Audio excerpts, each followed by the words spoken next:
ఒకప్పుడు మేము పేపర్లో పనిచేసేటటువంటి సందర్భంలో పేపర్లకు లెటర్లు వచ్చాయి.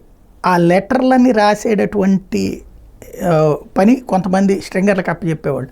అలా రాసి పెడితే ఆ లెటర్కి ఎంత అయితే పబ్లిష్ అయిందో దాని ద్వారా స్ట్రింగర్కి ఆ డబ్బులు వస్తాయి అన్నమాట.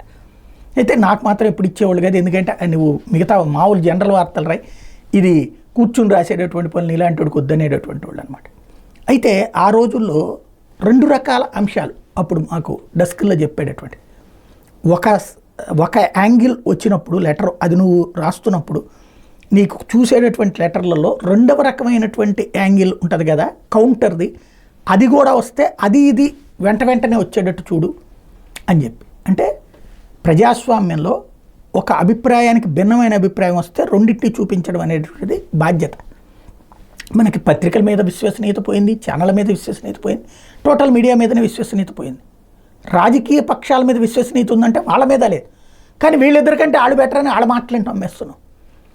కానీ కన్స్ట్రక్టివ్ క్రిటిసిజం, కన్స్ట్రక్టివ్ డిబేట్ అన్నది లేకపోవడం వలన విచ్చలవిడితనం అన్నటువంటిది పెరిగిపోతుంది రాజకీయాల్లో.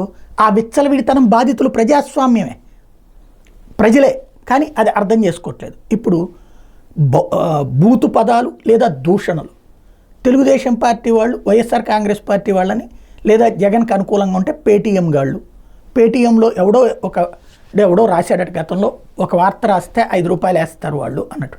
కాబట్టి పేటీఎం అనేది ఆ పేటీఎం సంస్థకు బ్రాండ్ అంబాసిడర్లుగా వీళ్ళు వ్యవహరిస్తారు. అదే సందర్భంలో ఇప్పుడు తెలుగుదేశం వాళ్ళకి వైసీపీ వాళ్ళు పెట్టిన పేరు ఈవీఎం గాళ్ళు. ఈవీఎంలు హ్యాక్ చేసేసి చంద్రబాబు గెలిచాడని ఒక అపనమ్మకం కాదు, ఓ వెర్రి నమ్మకంలో ఉంటారు వైఎస్ఆర్ కాంగ్రెస్ పార్టీకి సంబంధించి సానుభూతి పరులు. అంటే తాము ఓడిపోయిన దానికి వాస్తవాన్ని అంచనా వేసుకోకుండా ఈవీఎంలని వాళ్ళు పేటీఎం గాళ్ళు అన్నారు కాబట్టి వీళ్ళు ఈవీఎం గాళ్ళు. ఈ రెండింటి వల్ల ఎవరికి ఉపయోగం? ఎందుకు ఆ బూతులు? ఇద్దరూ చదువుకున్న వాళ్ళే, చదువుకున్న మూర్ఖులాగా ఎందుకు ప్రవర్తించాలా? ఫర్ ఎగ్జాంపుల్ కరెంటుకి సంబంధించి ఒక అంశాన్ని చంద్రబాబు గారు చెప్పారు, తిట్టిపోయడం ఎందుకు?